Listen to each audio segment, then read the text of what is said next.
Good afternoon, everybody, and welcome to my channel. My name's Christiana Davidson, in case you don't know me, and my area of specialism is narcissistic abuse and how it impacts us in adulthood, especially in relationships, not only with ourselves, but with others.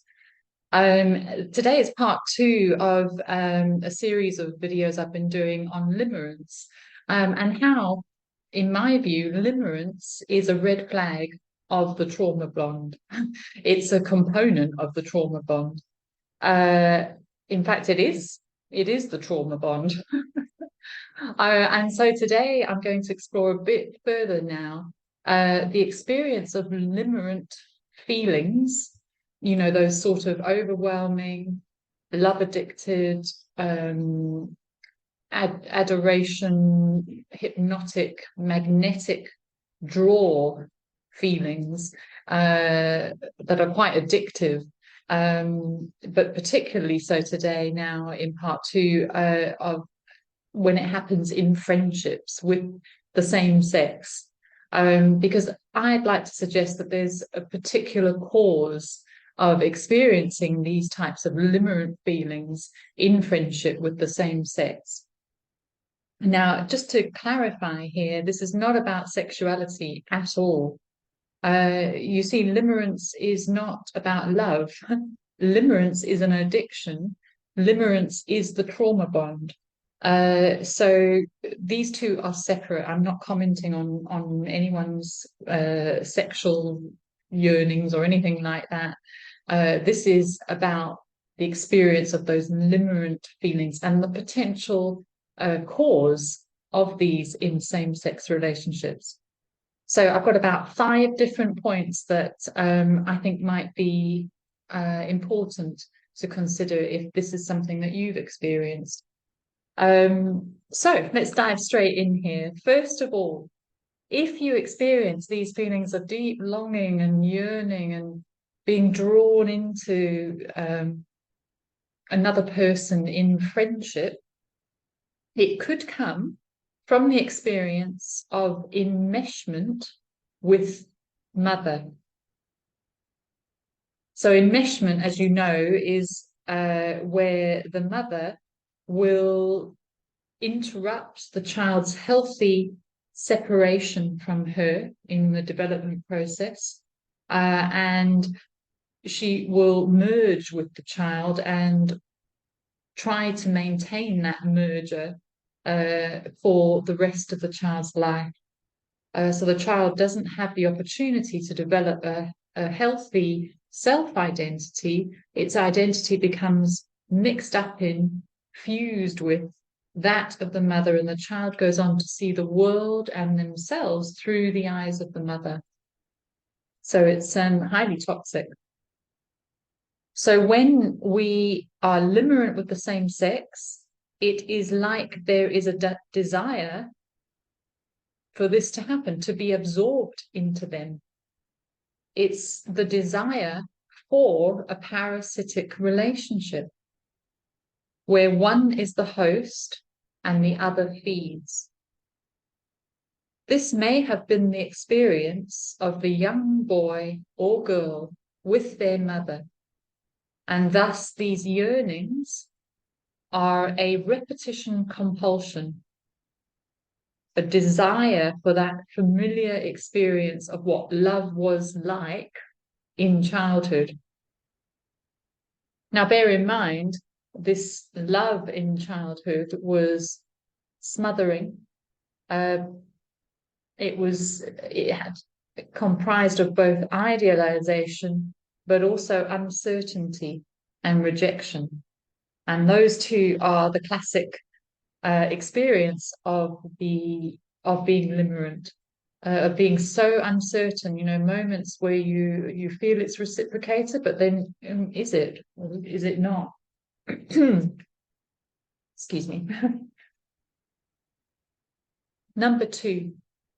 So the first one is enmeshment with the mother. Number 2, these limerent yearnings for the same sex may be due also to the rejection of the same-sex parent in childhood, or a neglect of the child as a fellow boy or girl.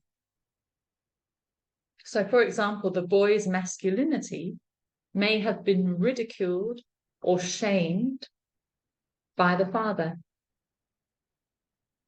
Or the father may even have been absent or scary or subservient, causing the boy to reject his own masculinity. For a girl, the mother may have been the same or similar. In other words, she may have not praised or taken much interest in her daughter's development as a woman. She didn't really make her feel included in her world as a woman. You know, showing her how to put on makeup or, express herself as a woman. The mother may not have been may have been self-rejecting, and so the daughter learns to reject herself because that's what she sees her mother doing. Or the mother may have been in competition with her. So, in other words, number 2, the child is rejected by the same-sex parent because of its gender. And this is particularly so, it often plays out when there's another sibling of the opposite sex who is adored. So it can subconsciously give the message to the child that their sex is the cause of their rejection. If they were the opposite sex, then it would be a whole lot easier for them. And so later in adult life, the person who has experienced this rejection from the same-sex parent is in search of someone who embodies or represents the feminine or masculine ideal. They're wanting to connect, they're wanting to become one with these neglected parts of themselves. And that can cause limerent yearnings because it's an attachment wound. It's an addiction, you know. That's where addiction comes from, as you know. Number 3, I suggest there is a tendency when you've been a child of a narcissistic parent to adopt a nice guy or a nice girl persona in relationships.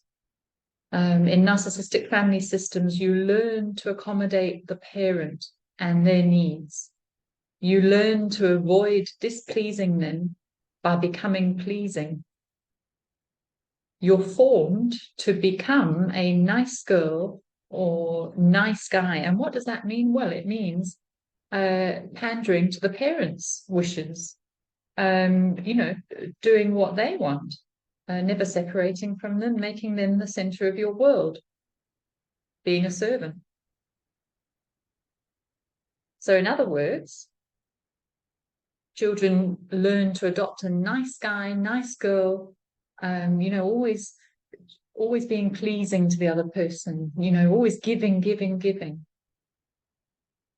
And as a result of this, they learn that assertiveness is bad in relationships. To be self-confident, to have your own needs, your own boundaries, your own beliefs.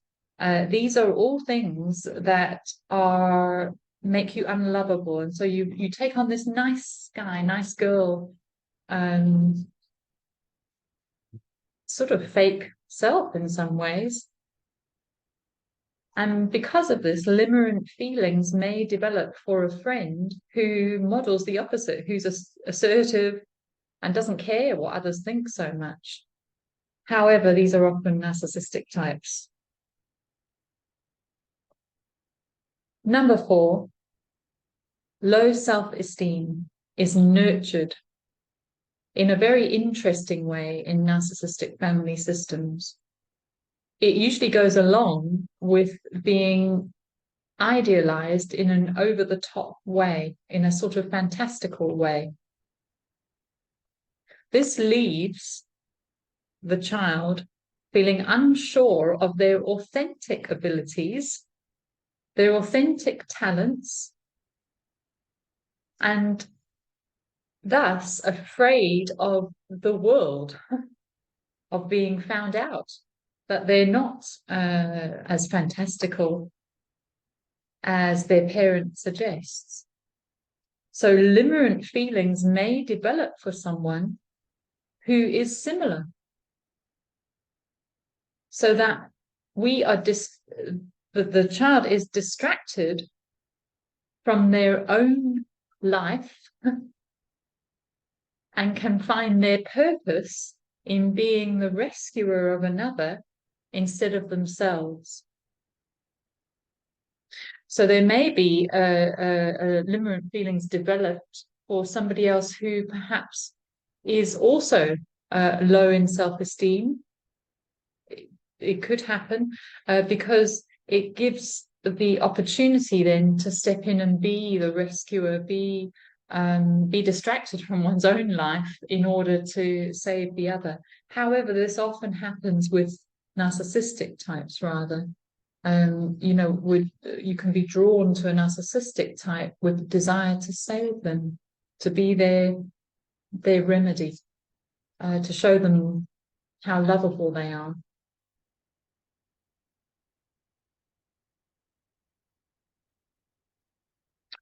Number 5, another reason for developing limerent feelings in friendships as an adult is emotional neglect in childhood. And this is the deepest of all the abuses of childhood, all the wounds of childhood. Emotional neglect in childhood leaves a gaping hole. We yearn for someone to know us deeply, but we cannot find them. Thus, when in friendship, we might find ourselves also seeking for this person to be the answer to our deepest yearnings, to be the remedy for us to this wound. But that is not possible, and that's too much to place on somebody. It's not their role. So we're vulnerable, when there is signs of maybe a little emotional intimacy at the start of the friendship, especially with narcissistic types in the love bombing phase, it can leave the person utterly addicted to getting more of this connection, more of this experience of the other person wanting to know who they are. But of course, with a narcissistic type, that always ends in discard. And so it further wounds, it further deepens that sense of loneliness.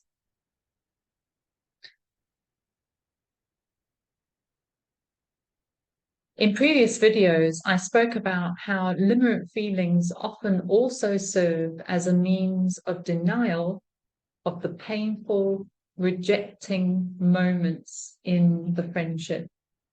So once we develop limerent feelings, it can be a means for the narcissist or the narcissistic type to cause us to go into denial, that this addiction drives us to not look at the painful parts, but rather to search for another hit of idealization or love. Feelings of love addiction in friendship can also be a means of ensuring the friendship. It serves to protect from abandonment. If somebody is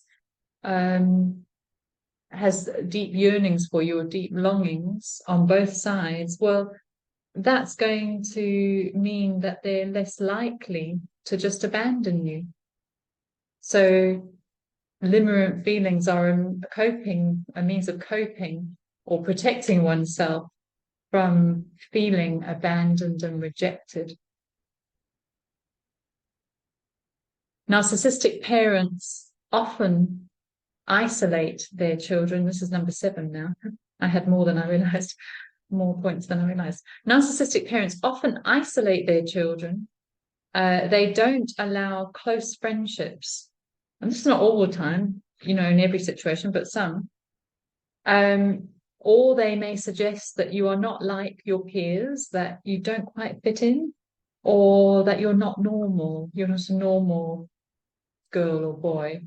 You're not like the narcissistic parent, in other words. That you're kind of a bit inadequate, and even maybe a bit of an embarrassment in your gender. Thus, later in life, it can be so hypnotizing when someone of the same sex shows interest in you. It triggers off the dopamine surge, and it sort of reveals the low self-esteem that has been there, that you're hoping will be remedied through this other person.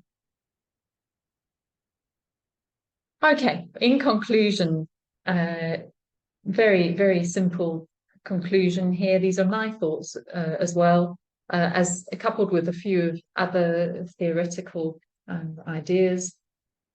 Limerence in same-sex friendships is, I believe, a result of trauma bonding, or it is the trauma bond. Therefore, it's a red flag. It's a replaying of the trauma bond with the same-sex parent as it was in childhood.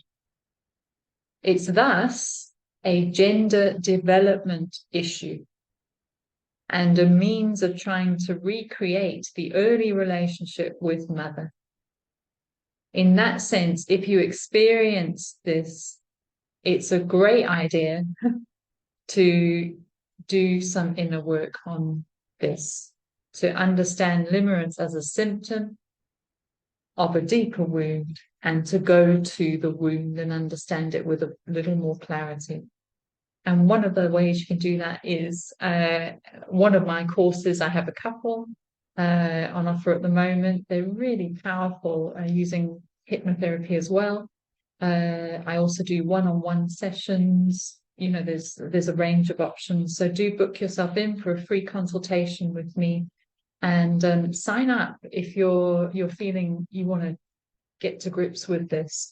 And do it soon, because I am filling up rather quickly, which is wonderful. And it's my great delight when somebody signs up, because it's not just in the skills or the tools or any of that. There's a bigger picture going on here, and I'm a spiritual woman, so I do believe that there is something quite magical that will happen for you. Okay, everybody, thank you for revisiting my channel, and I hope to see you again soon. Take care. Bye.